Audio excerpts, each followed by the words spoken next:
Hi, Paul. Hi, Yeardley. How are you doing? I'm doing great. How are you? I'm so good. It's so great to have you on Small Town Dicks. Oh, I am so happy to be here. So we want to know, how did we persuade you to join us here on Small Town Dicks? Oh, it was a lot of arm twisting. Not the truth. Well, what has always impressed me about Small Town Dicks is the professionalism. First, you have your authenticity. You know, Dan and Dave, myself, we come out of real crime. We've had real experiences. And so the audience, the listeners, are getting from Small Town Dicks what actually happens out there, not something that's been glamorized. But also, you guys don't exploit the cases. You're empathetic to the victims. And this is what I'm all about. And I know that people who know me from other projects, they will truly see that when they start listening to Small Town Dicks. That's an incredible endorsement.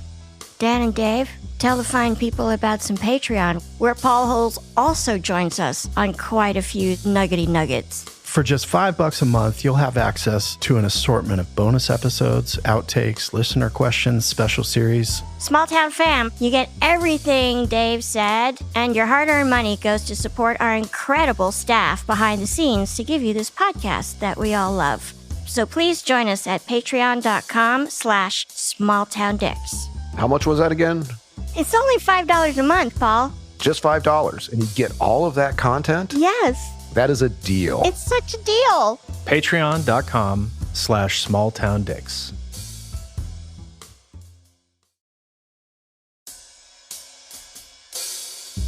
Hey, Small Town fam. How are you guys? Are you getting ready for the holidays? Well, if you've thought about securing your home with home security, but you've been putting it off, you want to listen up. Right now, Small Town Dicks listeners can order the #1 rated Simply Safe home security system for 50% off. That's right, I said 50%. This is their biggest offer of the year, and you don't want to miss it. You, your family, your pets, your house guests can feel safe and secure this holiday season, and Simply Safe is the way to go. It was named Best Home Security System of 2022 by U.S. News and World Report for a third year in a row. Woohoo! In an emergency, 24/7 professional monitoring agents use Fast Protect technology.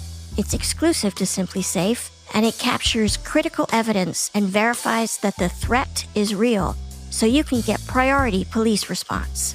Don't miss your chance to save big on the only security system we at Small Town Dicks recommend. Get 50% off any new Simply Safe system at simplysafe.com/smalltown today. This, my friends, is their biggest discount of the year. So don't wait. That's simplysafe.com/smalltown. There's no safe like Simply Safe.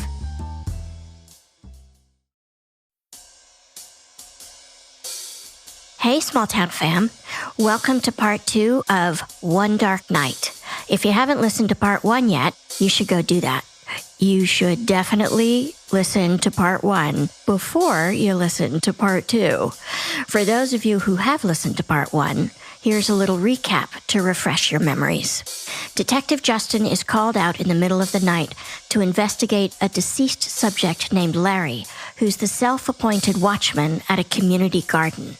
Larry has been shot in the head, but there are no witnesses, no cameras around, and Larry doesn't have any known enemies. There's the possibility the killer is this guy named Damon, an out-of-towner who was arrested a couple of days earlier because he had warrants. Damon also had a gun on him, which law enforcement seized. But if Damon is the murderer, it means the timeline that detectives are mapping out for Larry's murder is way off. Luckily, a friend of Damon's calls the PD and says Damon called him over the weekend and told him he'd killed a man a couple of days before. And then another tip sends Justin and his team to a tiny coastal town several hours away from their jurisdiction. But even in that tiny town, Damon manages to stay one step ahead of law enforcement for quite a while. Here is part 2 of One Dark Night. Hi there, I'm Yeardley. I'm Dan. I'm Dave. And I'm Paul. And this is Small Town Dicks. Dave and I are identical twins and retired detectives from small town USA. And I'm a veteran cold case investigator who helped catch the Golden State Killer using a revolutionary DNA tool. Between the three of us, we've investigated thousands of crimes, from petty theft to sexual assault, child abuse to murder. Each case we cover is told by the detective who investigated it, offering a rare, personal account of how they solved the crime. Names, places, and certain details have been changed to protect the privacy of victims and their families. And although we're aware that some of our listeners may be familiar with these cases, we ask you to please join us in continuing to protect the true identities of those involved out of respect for what they've been through. Thank you.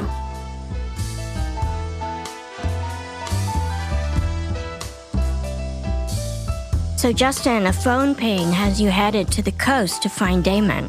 Correct. We know he's on the coast in our state. We know he's moving kind of up and down the coast, or the phone is rather. The information we're getting is 10 or 15 minutes, maybe an hour delayed, but it's more real time than Damon was here the day before. And so our goal is to find the phone. Worst case scenario, it's somebody that ran across Damon, let him use the phone to call his friend. We can find out what they may know.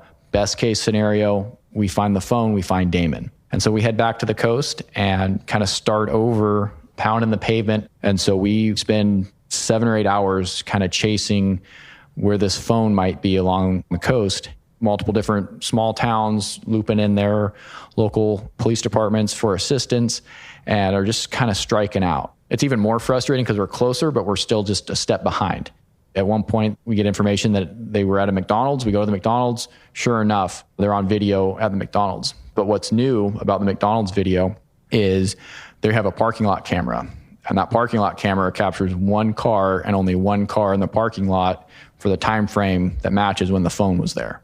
Now we have a vehicle description. And of course, it's grainy video and you can't see a license plate, but it's clearly a white or silver four-door sedan. It looked a lot like a Crown Vic that we're all familiar with as police officers, the old police car that everyone used for years and years and years. And so we have a type of vehicle to keep an eye out for as we're just circling this coastal community. And there are 5 cars made up of detectives from my small town. Like, all of our resources are now committed to this search in this area. These are small towns and even smaller counties. And so they don't have a ton of assistance or resources to dedicate to us to assist in this search. And around and round we go, and we stop and end up talking with a state patrol guy who, I heard about this. We mentioned the car, and he goes, I saw 2 guys in the same kind of car and I ran the license plate. And so he's able to go back in his computer and look back and find the license plate of a car that matches the blurry security photo that we have. And he goes, I can't say that Damon was an occupant of the car, but I just know the look. And these 2 occupants, there was 2 people in the car. They didn't look like they belong in the area. And this is the license plate. Is it anxiety provoking that Damon may now be with someone else? Does that sort of up the ante a bit? It changes it. We now have another person to account for. Is this person dangerous to us? Is he going to help Damon fight the police or escape? Or is this person an innocent person that is being held against their will? We don't know. Right. And so does this car, once you get the license plate, it hasn't come up as stolen or anything? Nope. So maybe it belongs to Damon's passenger or his accomplice, whoever else is in that car with him.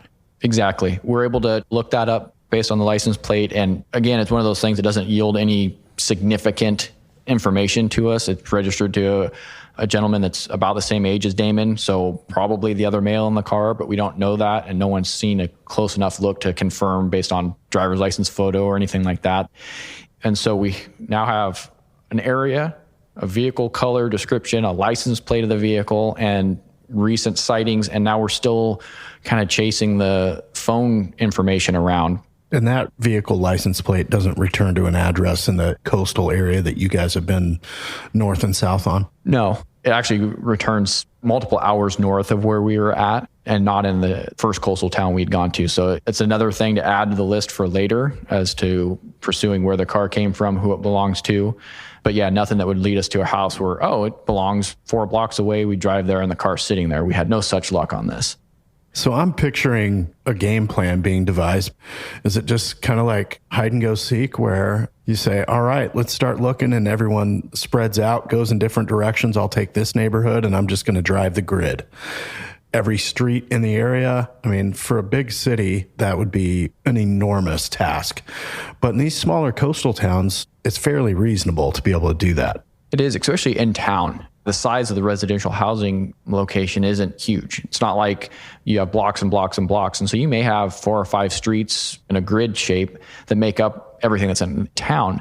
Our concern was there's so many kind of coastal rural type properties where there's long driveways and we don't know where they're at, that if Damon was at a place like that, you'd never be able to just drive down there and check for the car without, being discovered or seen.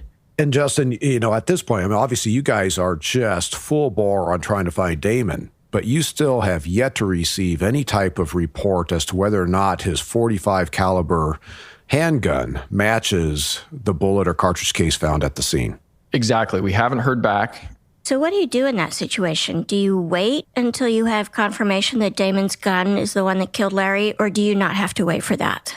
So my priorities are to the case, but also to the community. We have Damon outstanding. So I've got to weigh the value of, could I have an airtight case? If I wait for that gun information to come back, if I waited 2 days to get the search warrant done off the lab to confirm it, that makes my case better. Absolutely. Would I like to have that information before I come across Damon? Absolutely. The problem I have, though, is I still have a murder suspect running loose on the coast in my state. What else is he capable of? Right.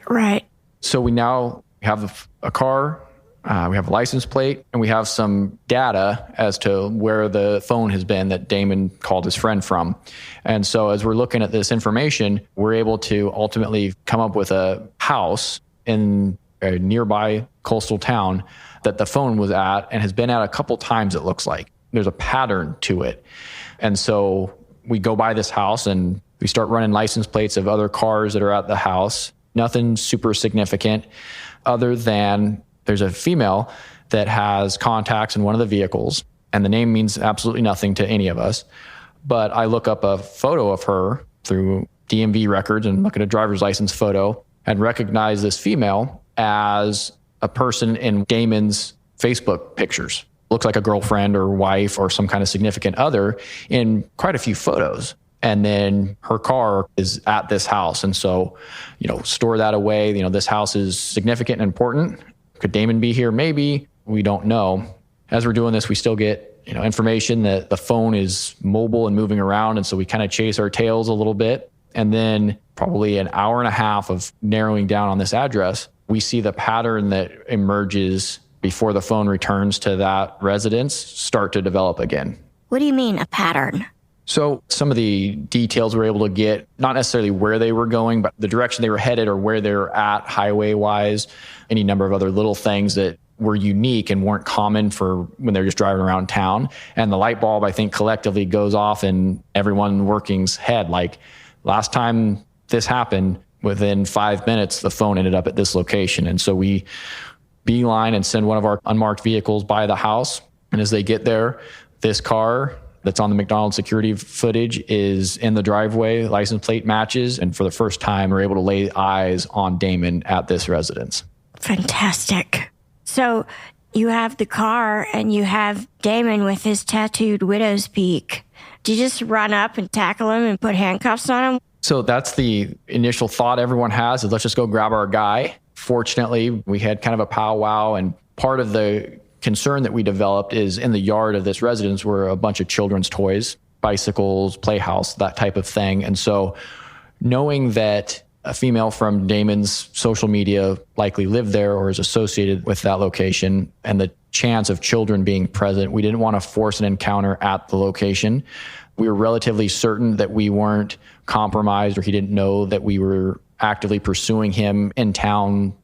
And so rather than forcing any kind of encounter or confrontation at the house, a plan was formulated to wait, as we've seen several other times, for the vehicle to leave the house and attempt a traffic stop in order to minimize any threat. How long did that take? It was actually pretty quick after we formulated the plan, relayed it to all of our units, the county we were in. had some deputies in the area that we were able to contact and coordinate with them. And so we had local resources present and aware, and we're actually going to use their marked units to conduct the traffic stop. Should a vehicle pursuit or something ensue, they would be better off to chase the car than we were in unmarked vehicles in an area that we're not familiar with. And so within minutes of the plan getting finalized, 2 detectives from my agency see the 2 males get in the car and back out of the driveway. The driver's the unknown male, and Damon is in the front passenger seat, and they back out, and it's kind of a neighborhood with one way in and then one way out. And so they drive out the only way possible and end up with a marked sheriff's deputy pickup truck behind them traveling down the coastal highway in this small town. They go a little bit, a couple other units get in position, including myself, and we get to a kind of a gas station, hotel, motel with the exterior doors, but it was primarily a bunch of buildings of cinder block construction, which would formulate a fairly decent backstop should shooting occur, but we're still right on the coastal highway. So not ideal, but the sheriff's deputy turns on his overhead lights, and the moment of truth, like, how's this going to go? What's about to happen? There's several ways this goes, and everyone's just kind of hanging on and waiting to see.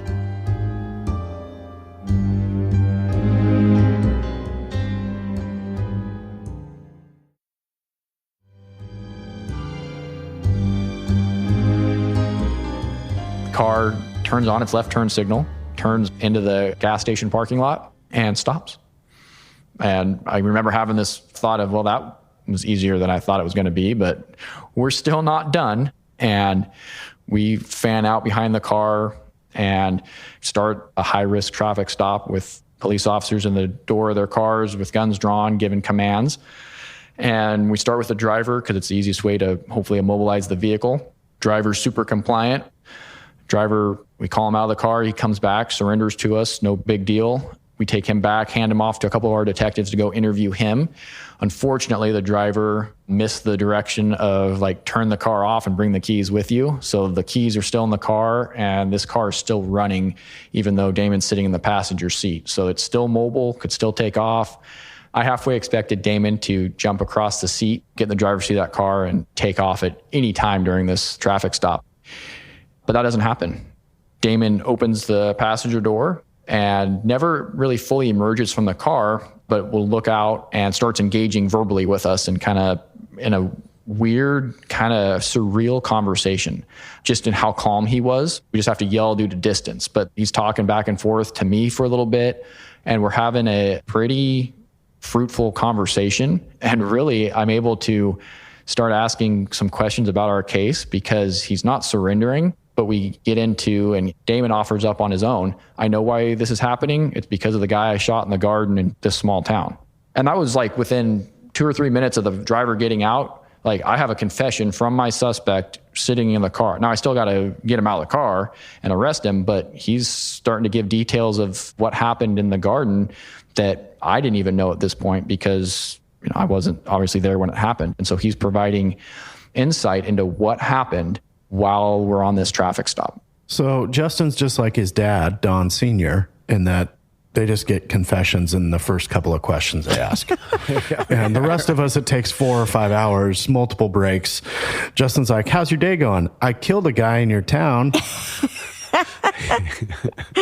That's pretty much how it went. I mean, it shocked everyone. All the law enforcement kind of paused and looked at each other like, well, shit, that was easy. Like, now what do I ask him? Like, that was going to be 2 hours from now in an interview room on tape. What do we do now? And so we keep talking, and we spend 20, 30, 40 minutes talking about the case. And Damon gives us the insight that he's walking through the community garden and is really not doing anything he shouldn't be, other than he's in the middle of the night walking through the garden. And as he's doing so, he ends up getting confronted by Larry.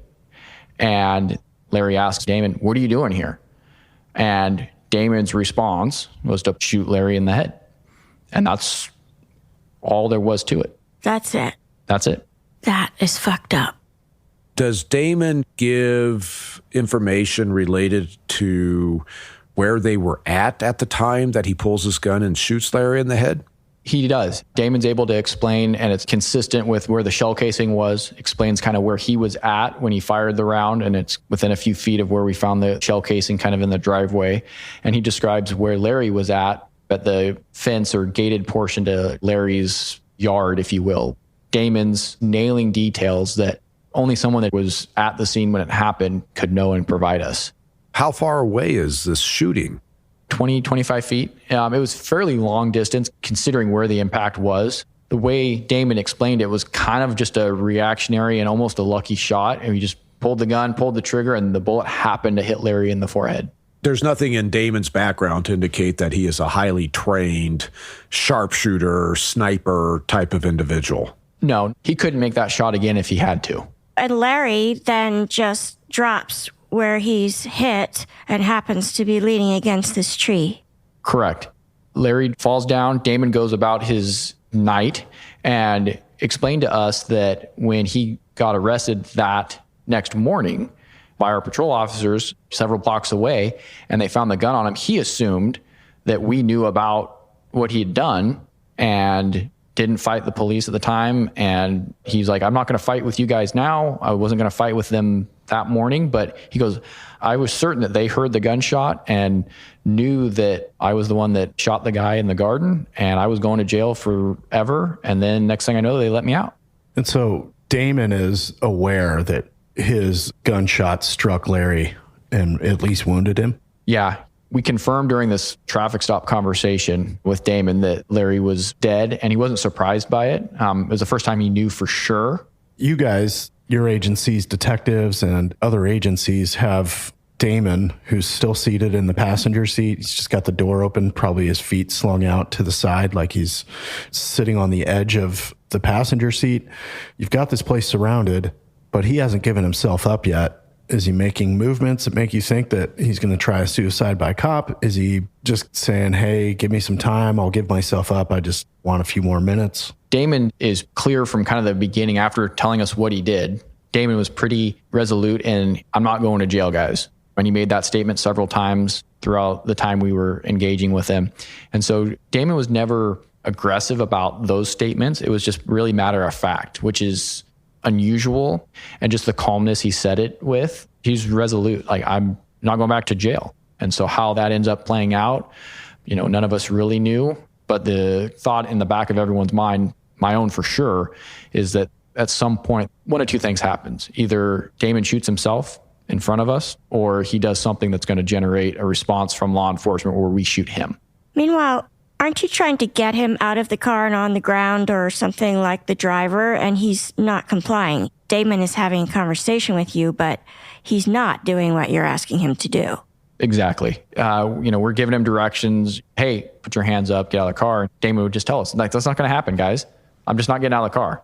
Like, there's times where everyone there, including Damon, laughed, and it wasn't a lighthearted moment, but it was just the circumstance was such that, like, there's comedy in what was happening because he was just, I'm not getting out of the car. He was so matter of fact about it. Yeah. And so now we're in this negotiations phase. And fortunately, the command staff and supervisors that were down there from my agency, in addition to several of our detectives, were tactical team members or negotiations team members. And so they were able to leverage some of those skills to try to negotiate with Damon to surrender. And so we're working through that process, and Damon gets hungry. He requests something to eat. We are within visual sight of a McDonald's. Again, McDonald's, different McDonald's, but nonetheless. And he makes a McDonald's request for a double quarter pounder with cheese and French fries. And so we send one of our detectives to McDonald's to, like, hey, go order Damon's food, bring it back, and then we'll use it as leverage or a show of good faith. And so a lot of times if you can build that rapport and build trust with the individual, you're able to get farther. And simply providing somebody with food might be all it takes.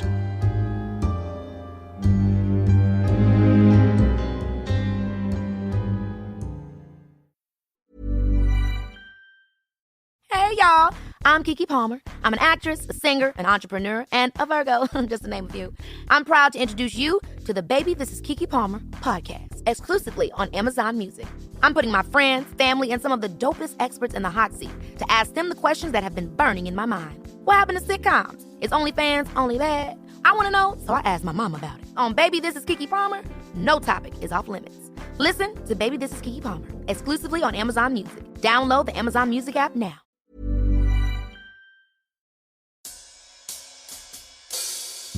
Hey, small town fam. How are you guys? Are you getting ready for the holidays? Well, if you've thought about securing your home with home security, but you've been putting it off, you want to listen up.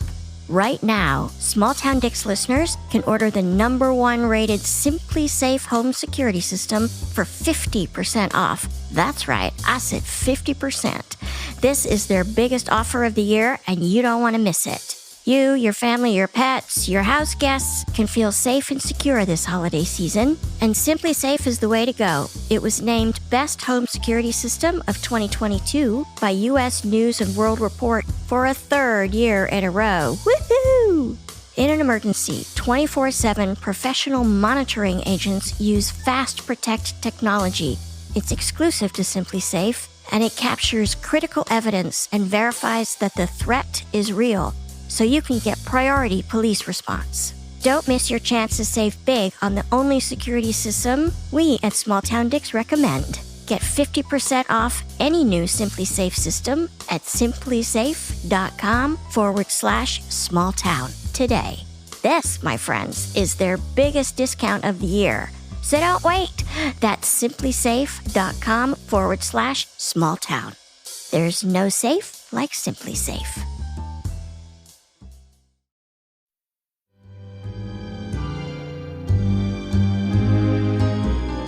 Once you have the order in hand, now, as you say, you have some leverage. You have to get close enough to Damon in some way to hand him the meal.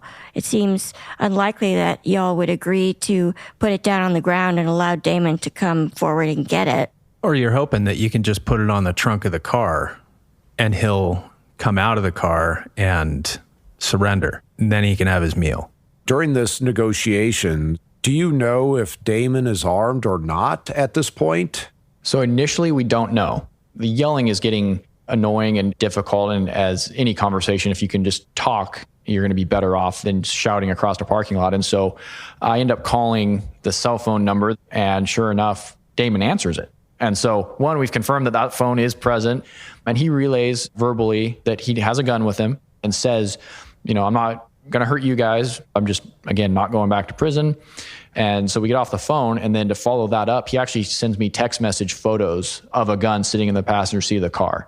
It's a handgun sitting there, and then also verbally reports that there's a shotgun in the back of the car that he could get to. So we know there's a gun in the car. He's made the statement that he's not going back to prison. And so we're in this negotiations phase where we're trying to get him out. And for his safety, bystanders, ourselves, the last thing we want is for it to result in any kind of gunfire from any side.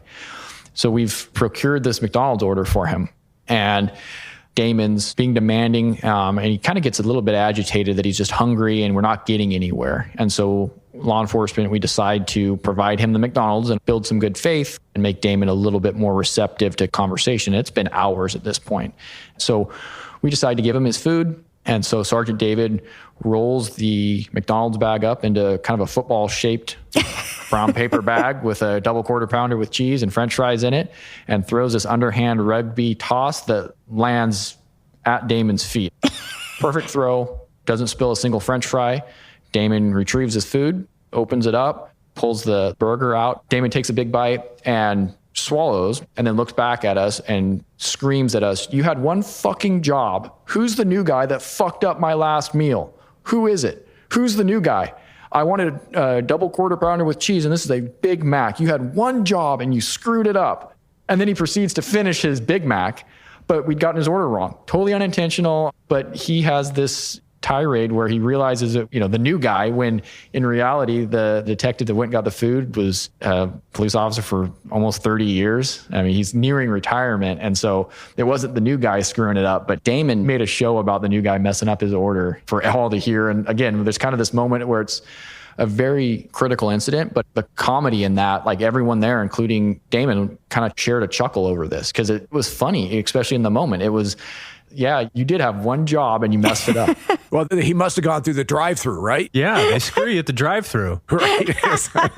But the other thing is, he says, this is my last meal. Yes, I was just going to say, that's a huge piece of information, no? Exactly. And so it furthers the thought process of how this is going to end. As comical as it was in one sense, it was ominous in the other. And there's several times Damon eats his food, still eats it all, even though it was the wrong order. But he finishes his food and it kind of calms him down and does what you would expect. He's more conversational with us. And we, again, don't get anywhere. We're talking about his surrender. And he's like, why would I do that? I have no reason to. I'm going to go back to prison. I'm not doing it.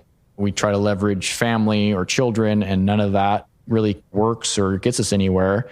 And then a couple of times, Damon would get kind of tired of sitting, and he's got the passenger side door open, and Damon's sitting with his feet outside the car on the ground, kind of sideways in the seat.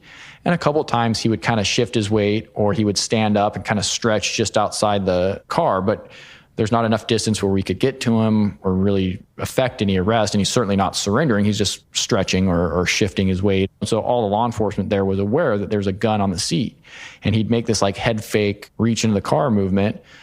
Nothing would happen. And Damon would turn back to us and like, what, there's no new guys out there with an itchy trigger finger? Like he was baiting us into a shooting, and nobody shot. And he did that a couple different times. And he was almost disappointed after making that movement because, again, Damon wasn't going back to prison, but I don't think he was able to get himself to the point where he could kill himself. And so he wanted us to do that for him. And he was hoping that movement would be enough to instigate an officer-involved shooting. And there was dozens of officers on scene at this point, and no one fired it. Was there anybody on scene that had any less than lethal rounds, like beanbag rounds or anything like that? So initially, the patrol assets from the county we were in would have had some of that. They weren't deployed at first, just from a numbers perspective. And then, we're going on hours now. That sheriff's office jurisdiction, the incident was transitioned over to their tactical team. They called their team out, had to respond from their main city several hours away. And so the response took some time because they were bringing armored vehicles through country roads and stuff like that. And so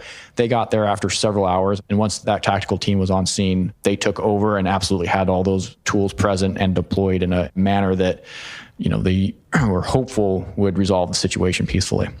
How did it resolve? So the tactical team took over the negotiations side of it, primarily on the phone from a negotiations command post away from the scene itself.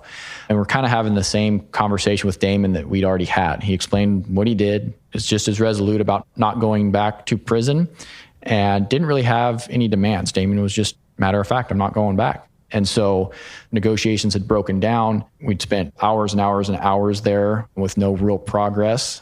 And so ultimately the decision was made for the tactical team to shoot some tear gas through a window into the car with the idea that it would fill the car with a chemical agent. It'd be uncomfortable. And Damon would choose to exit the vehicle, hopefully without the gun.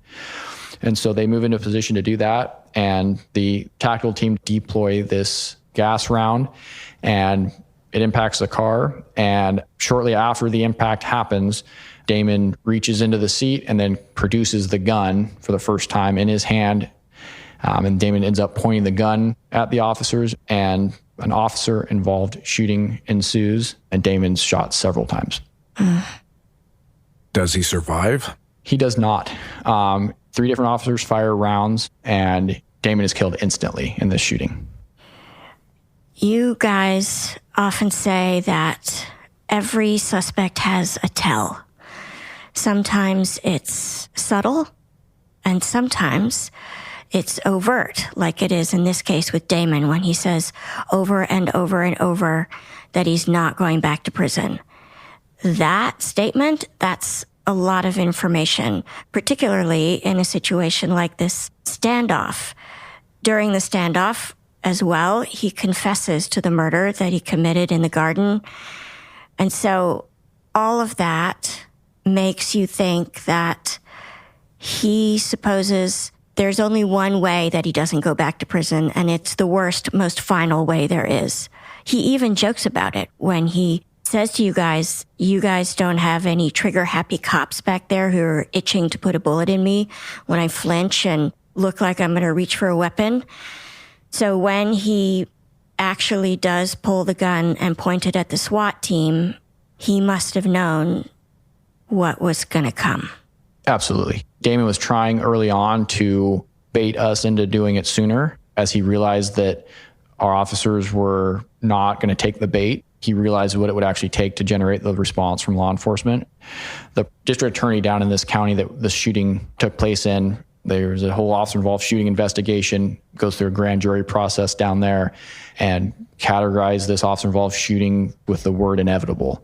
Like, this outcome was inevitable. It was going to happen based on the statements and the totality of the circumstances, and it was just a matter of time.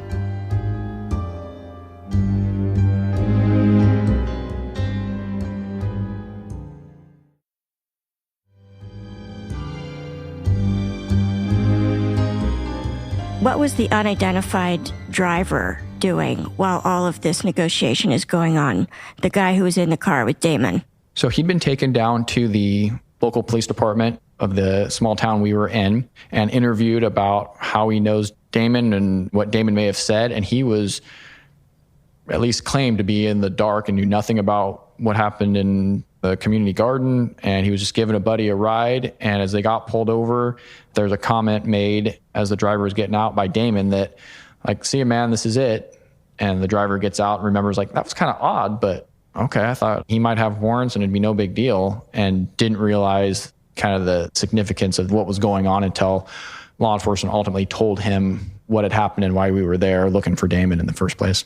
During the standoff in the parking lot, did Damon ever tell you why he spilled the beans to his friend from the other state? The guy who called you guys and tipped you off? No. He asked how we got his phone number because I had called him at one point, and I made something up about, we're the police, we get all sorts of stuff. And he kind of accepted that because I was still trying to guard some of the information I had and details I had, and fully anticipating conducting an interview with Damon, at the police department. And those are some of the details that I wanted to keep from him, is that we talked to his friend and that I knew he told his friend what happened. Yeah. And so this house in the small town where you initially find Damon and this driver with the car, did you guys ever go back and speak to the female who supposedly lived there? So we did, and turns out she was Damon's on-again, off-again girlfriend, had several children with him, and he was trying to see her and the children before things caught up with him. And so he wasn't threatening to them, had no ill will towards them. They didn't know anything about what had happened. They kind of could tell that Damon was off, and they weren't surprised that police were looking for him. They were surprised at why.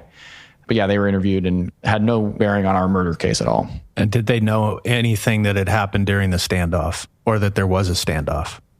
They were aware the proximity from where it happened to the house was fairly short, and so ended up blocking the coastal highway for hours and hours and hours. So they were aware of that.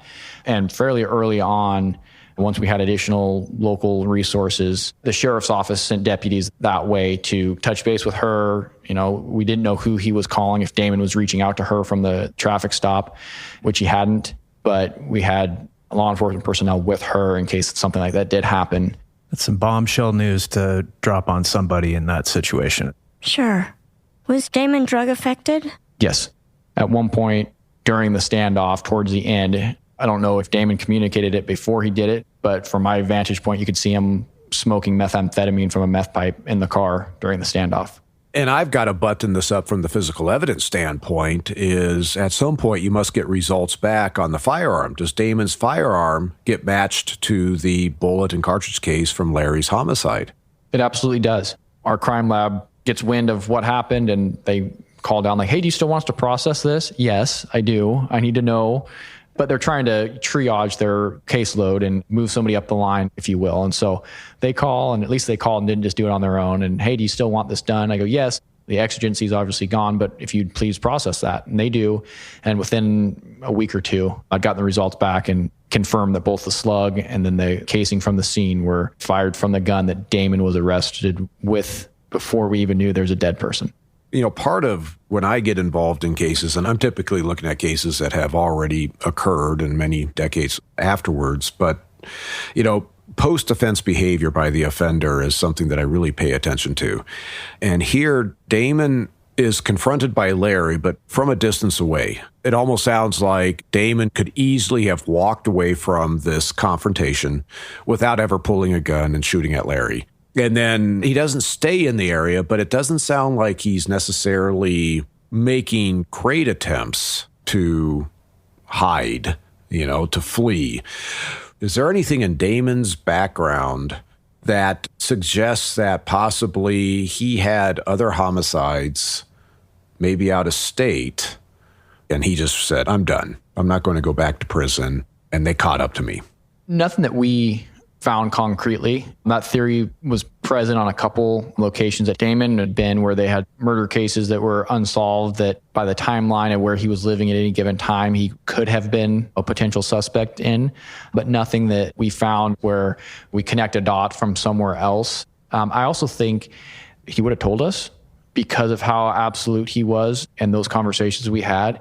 It was, in effect, Damon's deathbed confession to us. And he talked about some other criminal activity he'd been involved with, some we knew about. At one point, he confessed to a shoplifting that occurred in a town like 3 states away that, thanks, but I don't care.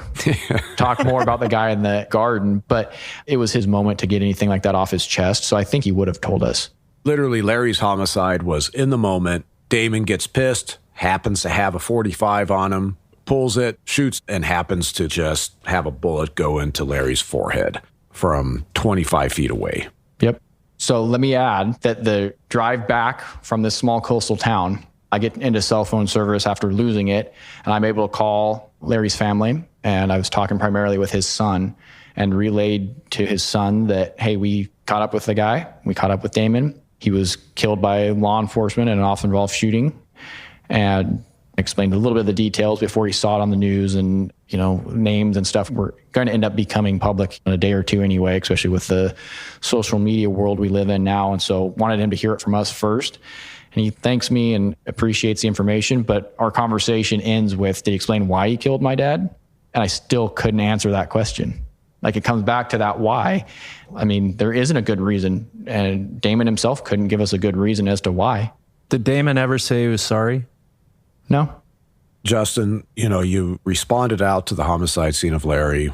You go back to the station, you get 20, 25 minutes of, it's not sleep, but you basically got a mental break. And then now you're on the hunt for Damon. Do you get much rest during that, what was it, 3-4 days until the standoff?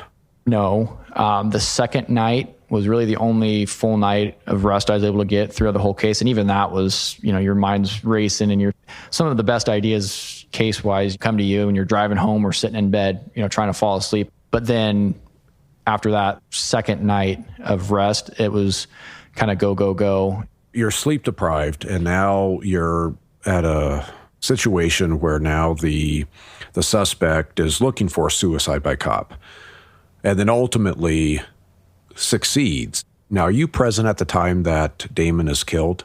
Yes. Yep. And is this the one and only time that you've actually seen somebody killed in front of you? Is it bad? Because I have to think about that. I don't know if that's a good or bad thing. Short answer, yes, from beginning to end. Obviously, I was involved in a shooting myself that ended up not being a fatal shooting. But from, watching from start to the end, yeah, it's the first time I've seen someone shot and killed in front of me. Well, like Yeardley likes to say, is that the job that law enforcement does is not natural. And so you're sleep deprived, you've been on the hunt for this guy, and now you're watching this guy, in essence, he's being killed. This is not something that is natural to experience. How, when you think back on this, is there anything that you feel that has impacted you as a person going through it? Okay, the new guy asks heavy questions. I know. I taught him well. No, one, that's a very good question. And not that I can think of, but I'm sure it has. And I think whether it's this or the shooting I was involved with or any number of a handful of cases that stick out to any of us, I think what bothers me the most about them is when I talking about this or getting asked that question, nothing jumps out at me. And that's scary because it should.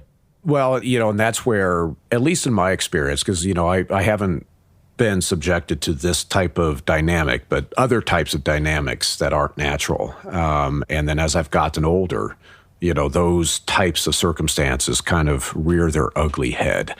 And this is just part of working in this profession. But it's still not something that is normal for people to experience.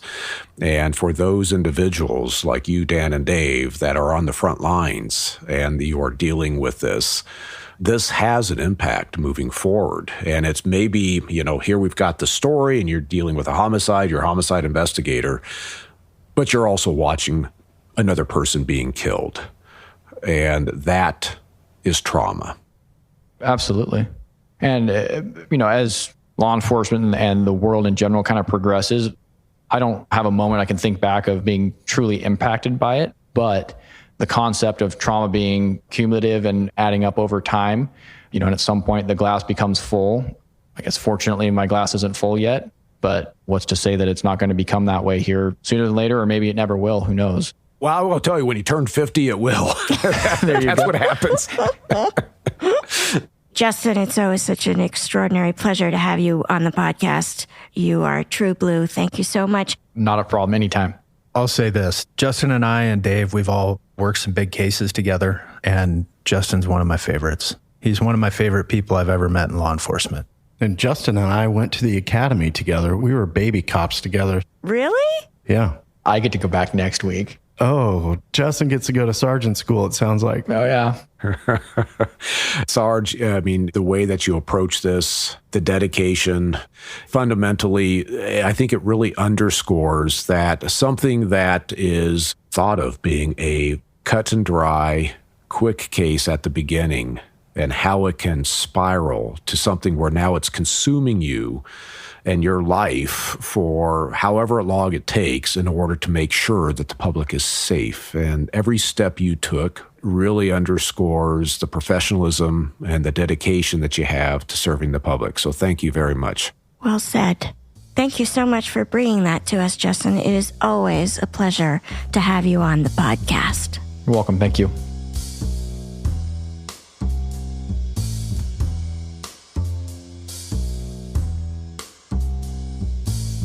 Small Town Dicks is produced by Gary Scott and Yeardley Smith and co-produced by Detectives Dan and Dave. This episode was edited by Soren Bajan, Gary Scott, and me, Yeardley Smith. Our associate producers are Aaron Gaynor and the real Nick Smitty. Our music is composed by John Forrest. Our editors extraordinaire are Logan Heftel and Soren Bajan, and our books are cooked and cats wrangled by Ben Cornwell.